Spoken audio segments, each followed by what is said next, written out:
Avançons maintenant sur un sujet un peu différent. On va parler de vous en tant que personne. Vous avez gagné beaucoup d'argent, mais maintenant, je pense que pour vous, ce ne sont que des chiffres. Vous regardez vos relevés de compte et vous voyez juste des chiffres. Et vous savez combien de 00 il y a? Je ne les regarde même plus très honnêtement. Et quand vous avez fait du coup votre premier ou 5 premiers millions, qu'est-ce que vous avez fait? C'était quoi le business? Donne toutes les astuces.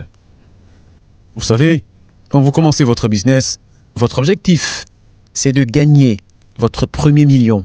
Et lorsque vous l'avez fait, vous vous dites, ok, j'ai gagné mon premier million. Maintenant, qu'est-ce qui se passe? Et donc, après quelques années, je me suis rendu compte que j'avais, entre 12 ou 13 milliards de dollars. Je me suis dit, tous ces chiffres ne sont que des chiffres écrits. Et donc, un jour, je suis allé à la banque et à cette époque, il n'y avait pas de restriction de retrait d'argent liquide. Et du coup, je me suis fait un chèque et j'ai écrit 10 millions en espèces. J'ai retiré et je les ai amenés à la maison pour moi-même. Vous avez retiré 10 millions de dollars et vous l'avez amené à la maison? Oui, je les ai mis dans le coffre de ma voiture. Et je suis allé à la maison et je les ai regardés pendant 10 minutes et je me suis dit, maintenant je crois vraiment que j'ai de l'argent. Et vous l'avez mis dans votre lit et vous avez dormi dessus toute la nuit, c'est ça? Dans le coffre de ma voiture. Donc je les ai amenés. J'ai pris tout l'argent pour moi, je l'ai mis dans ma chambre. Je l'ai regardé et je l'ai ramené à la banque le jour d'après. Est-ce que je peux vous demander quelque chose? Combien d'argent vous avez dans votre portefeuille? Aujourd'hui? Oui, combien d'argent avez-vous dans votre poche? Vous serez très très surpris. Je n'ai même pas $1. Je n'ai rien. Vous n'avez rien sur vous? Je n'ai rien du tout. Voilà l'argent, les amis. Quand vous avez l'argent, vous n'avez pas d'argent sur vous. C'est vraiment très intéressant, merci. Moi, je sais que vous avez aussi lancé une fondation. Quel est le but de cette fondation? Le but de cette fondation, c'est l'éducation, la prise de contrôle de soi et la prise en charge des désastres. Donc, nous faisons beaucoup de choses. Il y a 2 ans, nous avons fait un don de 1,25 milliard de dollars. 1,25 million ou 25 milliards? Oui, milliards de dollars, oui. C'est intéressant, ok? Oui, mais vous savez, la fondation n'est pas si jeune que ça. C'est une fondation qui est très vieille. Je l'ai lancée en 1993. Qui s'occupe de cette fondation?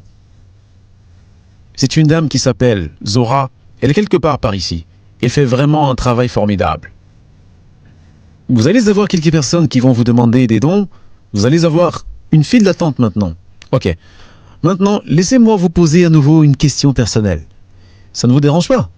Vous devez certainement être le célibataire le plus recherché de tout le Nigeria. Ah, moi, faut recommencer à nouveau. Ce que je veux dire, c'est que vous êtes génial, vous êtes beau, vous êtes mince, et vous êtes l'homme le plus riche au Nigeria, et vous êtes très courtois, j'imagine, qu'il doit avoir une queue très longue à l'extérieur de votre bureau, tous les soirs qui fait « Hi, hello, Aliko ». Qu'est-ce qui va se passer? Dis-nous tout. Vous savez, moi, c'est quelque chose de très naturel.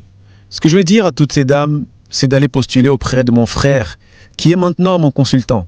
Et il va m'aider du coup à peser le pour et le contre et choisir celle que je dois épouser. Et qui est ce consultant? C'est Mo Ibrahim. Oh, c'est moi! Je vais recevoir des milliers de lettres avec des CV du Nigeria de différentes femmes. J'ai vu un de mes amis justement à qui j'ai dit que je devais aller voir Mo Ibrahim. Il m'a dit quand? Je lui ai dit dans 3 heures. Il m'a dit oh là là, oh, Mo Ibrahim est très taquin. Je lui ai dit non, ne t'inquiète pas, c'est mon frère, il n'a pas à me taquiner. Oh non, non, non, je pense que nous sommes très gentils avec lui aujourd'hui, n'est-ce pas? Merci beaucoup, Aliko. Applaudissez-le, s'il vous plaît. Il ne nous reste pas beaucoup de temps. Nous allons autoriser 2 questions. Je vais autoriser 2 questions car nous n'avons plus beaucoup de temps. Mais j'ai vraiment besoin de questions intéressantes et sérieuses. Pas de candidature pour le mariage ou quelque chose comme ça. Un intervenant. Bonsoir, notre cher Mo Ibrahim et Baba Aliko Dangote. Mon nom est Villani Moulani. Je suis entrepreneur sud-africain de Cape Town. Et mon domaine est la technologie et le transport. Je crois qu'Aliko a commencé son business à 21 ans.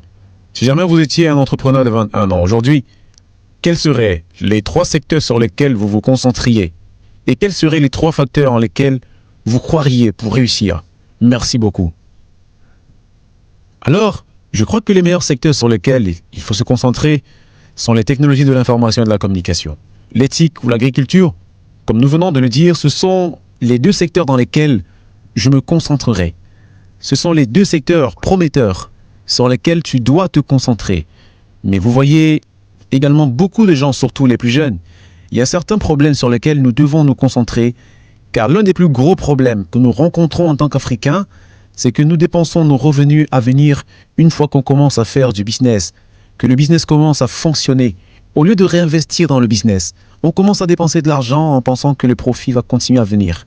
Il y a des hauts et des bas dans le business, donc tu dois rester très concentré sur ce que tu fais. Comment tu le fais? Donc tu n'es pas censé acheter une Porsche ou quelque chose comme ça. Non, surtout pas. Ce sont des choses de luxe qui en plus de ça prennent ton temps et qui feront que tu ne seras pas concentré sur ton business. Ce que je veux dire, c'est que moi, je n'ai aucune maison de vacances nulle part. Non, je n'ai pas de maison nulle part, à part chez moi. Mais je connais des gens qui travaillent pour moi, qui ont des maisons à Londres, mais moi, je n'en ai pas. Une question de plus? C'était une très bonne question. Essayez de m'avoir une question encore meilleure que celle-ci. Intervenant. Bonjour, mon nom est Niki Aiko. Je viens du Soudan du Sud et je travaille en Belgique. Et j'ai une question à propos de la zone de libre-échange continentale dont nous avons parlé. De ce que j'ai compris, certains pays ont eu du mal à ratifier cet accord parce qu'ils étaient inquiets par rapport au secteur privé.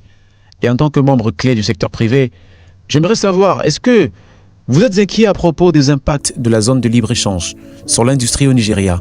Et deuxièmement, est-ce que vous pensez que l'aspect protecteur dans l'industrie va être challengeant pour vous ou est-ce que ce sera une bonne raison, par exemple, d'autoriser le Bénin à ne pas accepter vos produits dans leur région? Oui, vous avez raison. Le problème, c'est que si jamais nous l'implémentons de manière plus large, c'est très bien. Par exemple, l'Afrique du Sud demande qu'on produise 80% du produit localement. Donc, j'aimerais que vous montriez 20 produits dans toute l'Afrique où nous produisons avec 80% de contenu local. Le plus grand problème que nous avons, c'est un problème structurel en termes d'industrie, surtout en Afrique.